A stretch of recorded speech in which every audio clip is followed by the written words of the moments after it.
Thank you so much, Sophie. It's really, really exciting to be here today. I'm Boxi. I'm a research fellow at the AI Now Institute, and alongside Jenna Ruddock from Free Press, we're really looking forward to presenting today the key findings of our research report on corporate power players in the data center industry, which was also co-authored with Ali Finn and a wonderful team of collaborators, whose names are on the slide.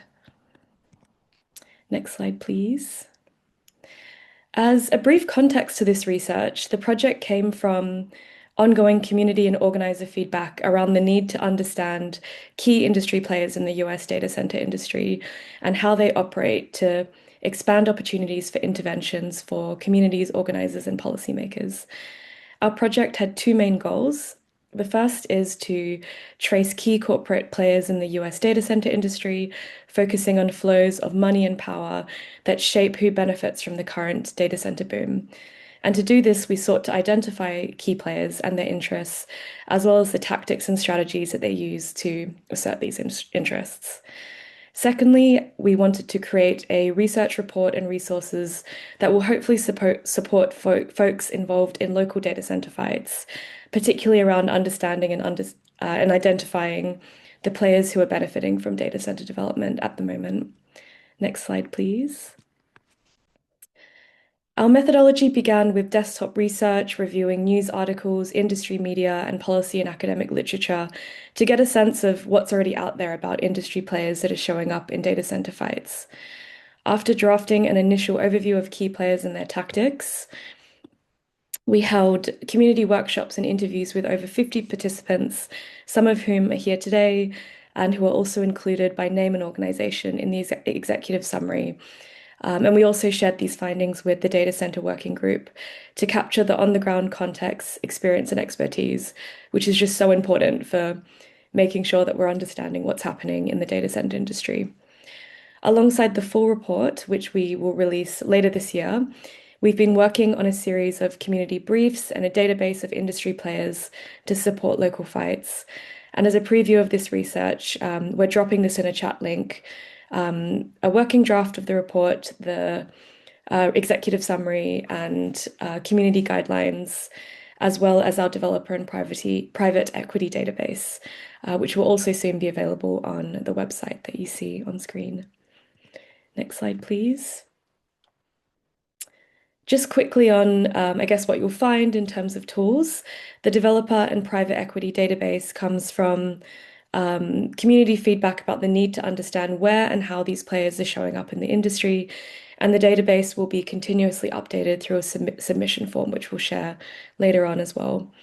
And to accompany the full report, we have so far a set of 6 community briefs that cover key players and their playbook. And a huge shout out to Sophie Song for this incredible work, along with everybody else that jumped in to make this happen. Next slide, please. Just to give you a sense of how the report will be structured, we've tried to organize the kind of massive information around the data center industry, around industry players and their tactics and strategies, or what we call their playbook, which is what they use to assert influence in the data center industry. So by industry players, we're thinking about companies and organizations that shape the industry through funding, building, operating, or powering data centers, as well as their underlying infrastructure. And by tactics and strategies, we are looking at the how of corporate power. So what actions are taken by industry players to assert their business, financial, and political interests. And these players are important to focus on because we find that local fights aren't just contending with big tech players who have been visible in the media, but a broader ecosystem of players whose extractive relationships with local communities are really shaping the material impacts of data centers on the ground.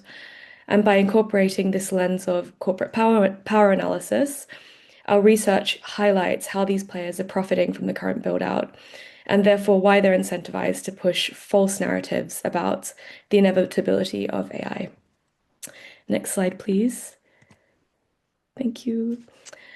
Building on the expertise of local communities and advocates, our findings affirm how the data center boom is cementing power and profit for industry players who are already powerful. So not just big tech and AI labs, but also developers, trade groups, financial firms, and the utilities and energy sector. And it's worth noting that although some of these categories are fluid, we find them useful to help understand when these players are showing up in local fights and across the data center's lifecycle, from project planning and financing to design and construction, and the ongoing operation and maintenance of this infrastructure. And as a quick note on scope, even though we don't capture state actors here, you'll see state actors popping up across the research as mediators and facilitators of corporate power. And in the next few slides, Jenna and I will share key findings about each industry player that you see on this slide and examples of tactics that we've identified through research and community workshops. And as we go on, please feel free to drop comments or further examples in the chat, which we'll capture as we develop the final report. Next slide. Thank you. So firstly, on trade groups, think tanks, and industry allies. So this group captures industry players that make up the data center industry's lobbying infrastructure. In recent years, we've seen the formation of bespoke trade groups, networks, and coalitions representing these powerful players across big tech and AI, data center development, energy, and financing. To give you a snapshot of some of these players, they include data center trade groups like the Data Center Coalition, which is one of the most established trade groups in the US in the data center industry. The DCC, these members include the most powerful developers, owners, and operators in the US market and globally. We've seen newer AI trade groups pop up, including the AI Infrastructure Coalition, who share a lot of key corporate members with the Data Center Coalition, as well as state-specific technology trade groups like the Northern Virginia Technology Council, who represent the interests of regional tech companies and startups, often forming and facilitating public-private coalitions to push industry aims. We also want to spotlight industry-backed policy think tanks such as the American Legislative Exchange Council, or ALEC, that bring corporate and state players together to workshop model policies to shape legislation behind closed doors, and who have long supported the interests of the fossil fuel industry. And finally, we've traced a number of industry-backed policy and research initiatives, such as Data Center Watch, who create so-called independent research, which often promotes industry interests and is often used by lobby groups and other actors as evidence to support media commentary. And these groups are important because we really do expect them to grow in coming years. And as we'll momentarily show you, they often create forums for industry players to collectively lobby for policies that promote the data center industry. Next slide, please. To really give you a sense of the concentration of corporate power in trade groups like the DCC, this image shows a snapshot of members within the trade group whose influence is reflected in their near complete coverage of key corporate players in the data center industry. These include big tech companies like Amazon and Google that own over 70% of the world's data center infrastructure, data center developers like Equinix and Aligned Data Centers, who are some of the most prominent developers in the US market, as well as developers like Digital Realty that are often structured as real estate investment trusts, which enable them to run large data center portfolios that are purchased and leased to generate income. And we'll talk more about these actors when we get to developers. And of course, to learn more about these companies and more, please see the database, which will hopefully continue to build out as well with your feedback. Next slide. In our research, we've identified 4 key tactics and strategies in this industry sector's playbook. We've seen extensive lobbying at state and federal levels, for example, blocking legislation that seeks to reduce data center tax exemptions in Georgia, and opposing legislation that aims to protect ratepayers from rising data center energy costs in Virginia. And as shown in the case study box, we have heard about DCC's involvement across a number of states in the US. And recently, their lobbying efforts have been bolstered by partnerships with energy and big tech players to jointly lobby for industry interests. Alongside lobbying, DCC and other players have also been active in promoting the so-called economic benefits of data centers through policy advocacy and the circulation of corporate-sponsored research as a form of policy laundering. And this has been conducted, quote unquote, independently with partners like the Big Four accounting firms or funded by tech firms like Amazon. And finally, these players have invested extensively in community engagement programs specifically to shape public opinion.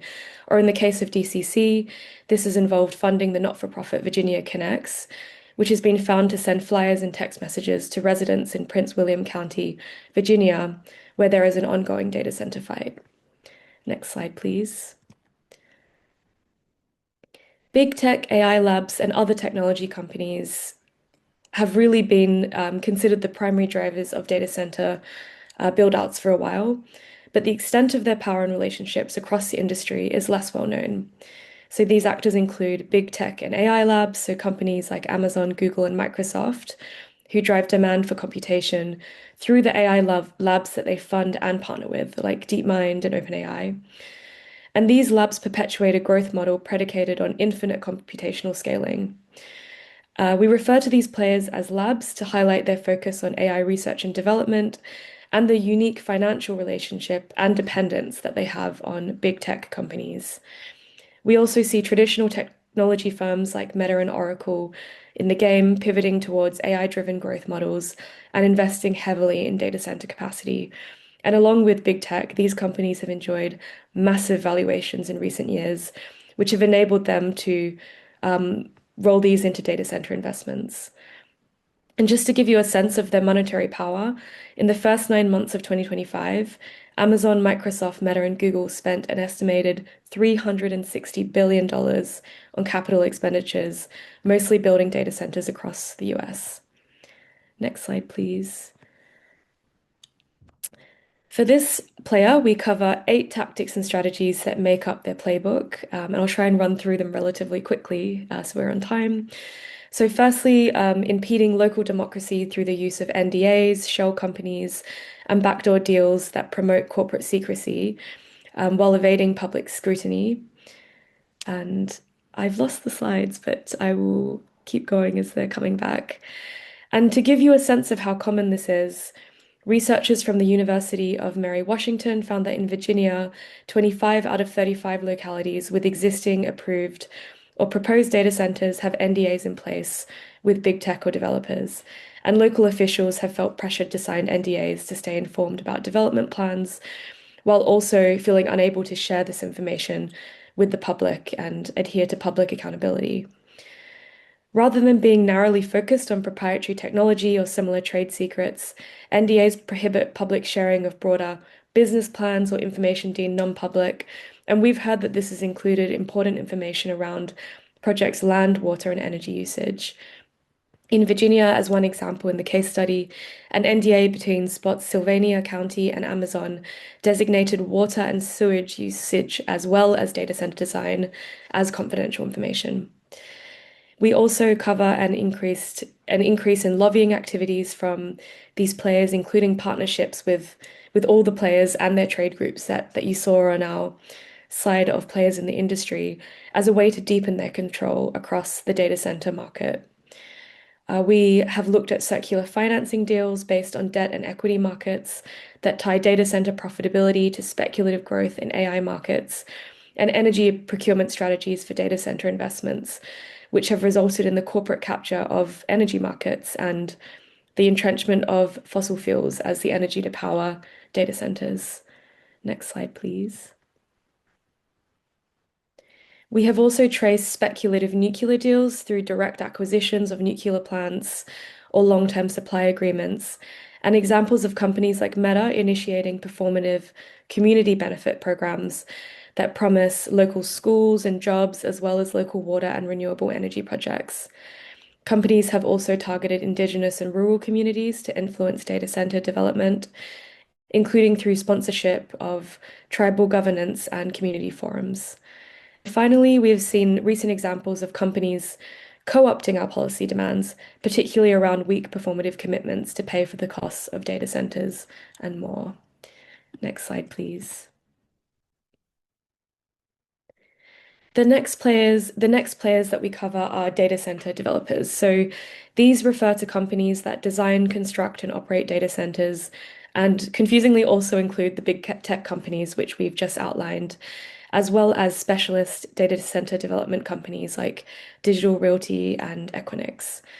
As mentioned before, many of these developers are structured as real estate investment trusts or REITs, a type of company that owns, operates, or invests in many types of real estate that allows other entities to invest in specific portfolios or properties. This allows companies to invest in data centers as income-producing real estate, while benefiting as well from lower taxes. And we've also seen the increasing involvement of real estate and land management firms in the data center boom. Companies like JLL Real Estate and Texas Pacific Land are acting as the brokers of data center land and energy infrastructure, and they're benefiting from the boom by preemptively prepping land and energy, including gas, coal, and nuclear, to attract developments. Next slide, please. In terms of their playbook, we see developers seeking market control through strategic acquisitions of smaller data center operators and promoting rent-seeking behavior across consolidated markets. This is associated with the rise of integrated land and energy or powered land deals as a way to fast-track development while also entrenching the industry's reliance on fossil fuel to power data centers and pushing decision-making from local to state jurisdictions. Developers are driving investments in speculative nuclear energy deals, often alongside big tech and private equity partners. And like big tech actors, we also heard many examples of the use of NDAs between municipalities and developers to explicitly hide project details from local communities. And amid what is essentially a land grab dynamic, we've observed jurisdiction shopping across states and localities and pushing through rural land grabs with an equal burden on historically marginalized communities. As one example in the case study box, Black residents in a rural South Carolina community are fighting a proposed data center accompanied by a $5 billion gas power plant and pipeline that was previously rejected by a predominantly white county in Georgia. Next slide, please. And now, actually, I get the pleasure of passing over to Jenna to take you through the rest of the presentation. All right, I'm going to jump right into it with another industry making really big moves in the data center space. We're going to cover a lot in the next three sections in a short amount of time, so it'll be a speed run. Private equity is an industry that raises capital from private funds and investors to purchase majority ownership stakes in companies, often restructuring or taking day-to-day operational control of businesses. The world's largest and most powerful PE players, including BlackRock and Blackstone, which I'm sure folks have heard of, have expanded investment portfolios across data center construction and operation. According to Americans for Financial Reform, PE has invested nearly $200 billion in data center related deals since 2022 and was behind 80 to 90% of completed mergers and acquisitions in this sector during that period.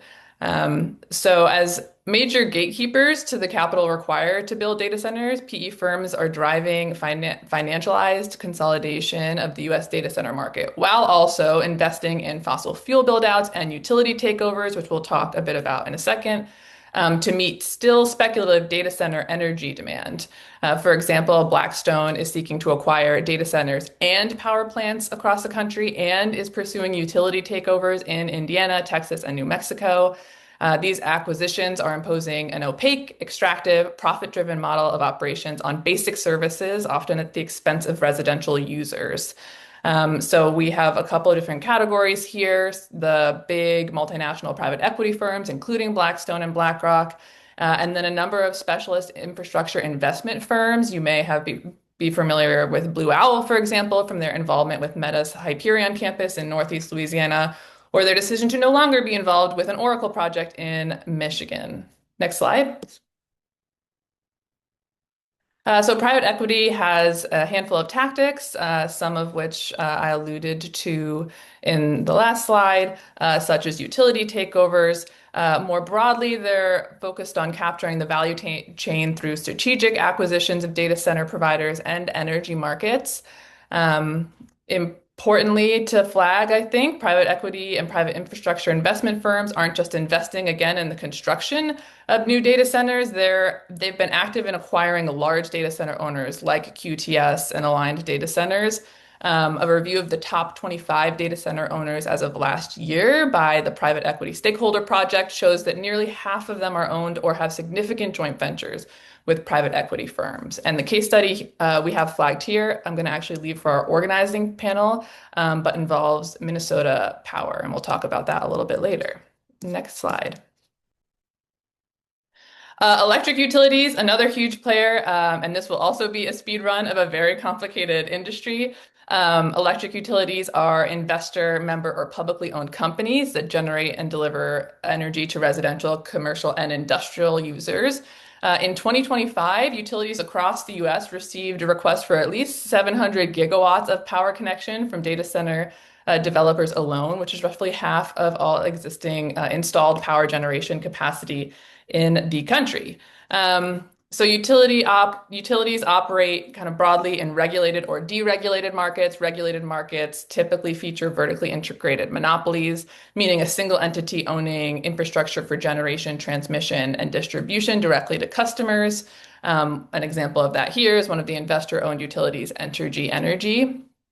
In regions with regulated markets, utilities can only generate new profits when developing physical infrastructure, which must be approved by a Public Utilities Commission, which also sets rates. So that creates an incentive to overstate the need for new infrastructure. So we have kind of a handful of categories of players, which is not exhaustive of folks in the utilities industry. You have investor-owned utilities, which are for-profit, shareholder-owned companies that serve the majority of U.S. electricity customers in both regulated and deregulated markets. We have publicly owned utilities and utility cooperatives, two different models, both not-for-profit entities that are owned respectively by local governments or members.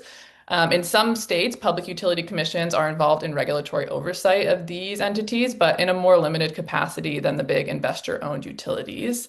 And there are independent power providers. So these are companies that own a portfolio of power generation, including gas, coal, and renewables. IPPs can either compete to participate in deregulated markets or can form direct deals with end users like data centers, which we're seeing increasingly.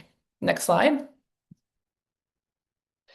A couple of the tactics we wanted to highlight include the big one, topic of discussion, I would say, is in regulated markets, exploiting those regulations to push data center costs onto ratepayers to subsidize the build out of new infrastructure. We also have more lobbying around sales tax exemptions for data center and infrastructure construction. Again, we're seeing NDAs pop up. This is a common tactic across industries and collaboration with fossil fuel players to jointly lobby.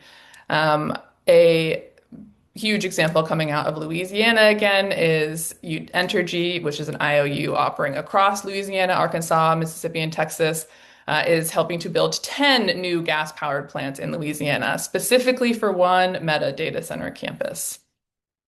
Next slide. All right, this is our last category, and an appropriate one to end on. I call the fossil fuel majors the big baddies. This is the reason I started working on data centers in the first place. They are really helping to spur the data center industry's reliance on fossil fuels, which is undermining broader climate and environmental justice commitments in the US and abroad. The current data center build out in the US is predominantly fueled by fracked gas, but has even prompted utilities to delay the retirement of coal-fired power plants. And in many ways, the energy industry walked so the data center industry could run in terms of tactics. If we want to go to the next slide. Tactics deployed by data center developers and big tech, including the strategic use of NDAs and flexing lobbying influence through a constantly revolving door, mirror strategies that have long been deployed by the companies that are building power plants, laying pipelines, building export terminals, and otherwise participating in the extraction and distribution of fossil fuels. And as data center power demands are continuing to outstrip supply, you're seeing energy companies join forces with big tech and developers to lock in decades of new fossil fuel usage, because you don't build a power plant to run it for a year or two until cleaner energy supplies are brought online. And again, Meta is building out 10 just for one campus in Louisiana.